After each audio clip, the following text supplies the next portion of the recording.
Assalamualaikum warahmatullahi wabarakatuh. Saya akan menjelaskan tentang ruang lingkup hukum administrasi negara. Bagaimana ruang lingkup hukum administrasi negara? Kita harus tahu tentang kesulitan menentukan ruang lingkup hukum administrasi negara. Pertama adalah hukum administrasi negara berkaitan dengan tindakan pemerintahan yang tidak semuanya ditentukan secara tertulis dalam peraturan perundang-undangan. Yang kedua, pembuatan peraturan atau keputusan-keputusan dan instrumen hukum lainnya tidak hanya terletak pada satu lembaga. Karena di dalam negara kita ada beberapa lembaga yang harus menjalankan sesuai dengan hukum administrasi negara yang telah ditetapkan sesuai dengan peraturan undang-undang. Yang ketiga adalah hukum administrasi negara berkembang secara sejalan dengan perkembangan atau tugas-tugas pemerintahan dan kemasyarakatan. Artinya di dalam perkembangan ini kita harus bisa menjalankan sesuai tugas kita yang berada di dalam masyarakat. Masyarakat bisa menerima apa yang telah diberikan pemerintahan sesuai dengan administrasi negara yang telah diberikan untuk menjalankan sesuai dengan peraturan undang-undang yang berlaku di dalam masyarakat dan negara kita. Yang keempat, secara dinamis atau berkembang lebih cepat. Karena apa? Sesuai tergantung dari pemimpinnya atau pemerintahan.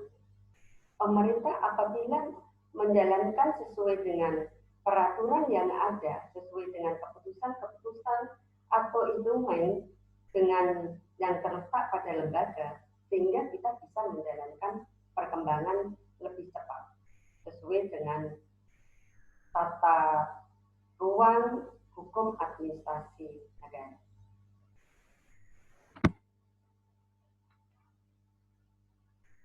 Kemudian untuk secara garis besar, hukum administrasi negara merupakan hukum yang mencakup yaitu perbuatan pemerintah dalam bidang publik. Kemudian yang kedua adalah kewenangan di bidang pemerintah. Yang ketiga adalah akibat-akibat hukum yang lahir dari perbuatan atau penggunaan kewenangan tersebut, yaitu sesuai dengan pemerintah. Yang keempat atau D adalah penegakan hukum dan penerapan sanksi dalam bidang pemerintah. Jadi secara garis besar, hukum administrasi negara ini merupakan hukum A adalah perbuatan pemerintah dalam bidang publik. Artinya kita harus menjalankan sesuai dengan peraturan undang-undang yang ada, bagaimana pemerintah untuk menjalankan sesuai dengan bidang publik di dalam pemerintahan. Kemudian yang B adalah kewenangan di bidang pemerintahan. Artinya di dalam bidang pemerintahan ini diatur mengenai dari mana, dengan cara apa, dan bagaimana pemerintah menggunakan kewenangannya itu, yaitu justru sesuai dengan bidang yang telah ditugaskan pemerintah yang dimiliki sesuai dengan tugasnya. Jangan sampai kita mempunyai bidang pemerintahan tapi tidak berjalan. Kita harus bisa berjalan sesuai dengan pemerintah menggunakan kewenangannya sesuai bidang yang telah dimiliki, yaitu bidang pemerintah. Kemudian C, akibat-akibat hukum yang lahir dari perbuatan atau penggunaan kewenangan tersebut.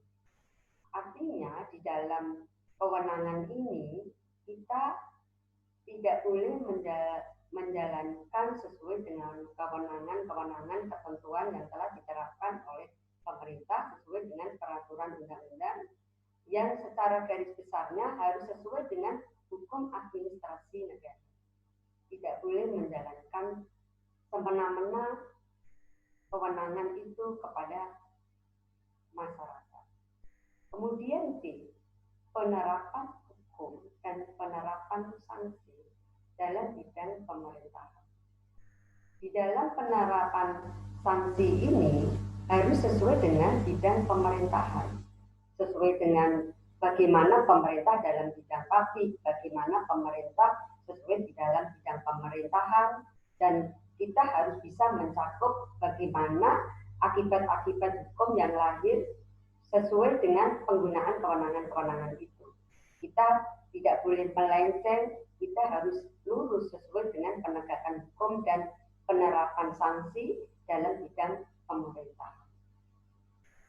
Untuk di dalam pembagian hukum administrasi negara, tentunya ada pembagian, ada 3, yaitu hukum administrasi negara otonom, hukum administrasi negara heteronom, kemudian hukum administrasi negara khusus, kemudian yang satunya, yang keempatnya adalah hukum administrasi negara umum.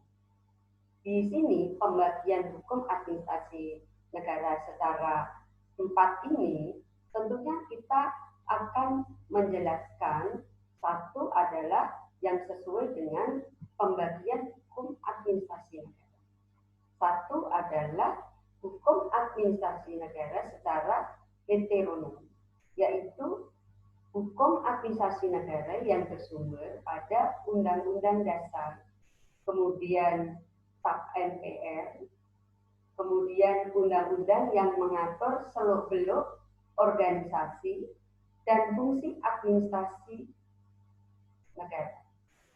Secara umum, artinya di dalam sesuai dengan fungsi dan tugas seluk-beluk organisasi kita harus berjalan sesuai dengan aturan undang-undang tentang MPR dan undang-undang dasar yang telah diterapkan di dalam hukum administrasi negara heteronom. Yang kedua adalah hukum administrasi negara otonom. Ini adalah hukum operasional yang menciptakan pemerintah dan administrasi negara atau secara sektoral. Artinya secara otonom.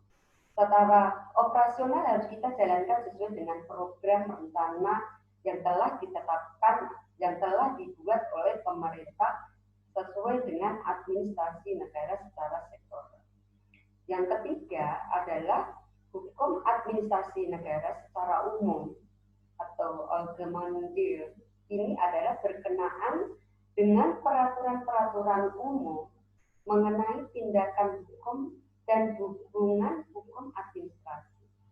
Artinya di dalam secara tindakan hukum dan hubungan hukum administrasi ini harus berjalan sesuai dengan peraturan-peraturan secara umum atau sesuai dengan prinsip-prinsip yang berlaku untuk semua bidang hukum administrasi negara sesuai yang telah diterapkan dengan pembagian hukum administrasi negara.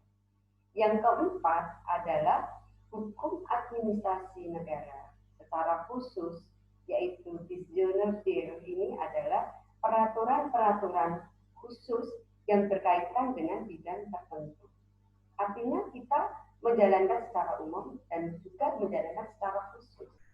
Seperti kalau di dalam pemerintahan, kelembagaan, seperti di dinas kesehatan. Di situ ada bidang kesehatan yang telah diterapkan oleh pemerintah pada saat ini.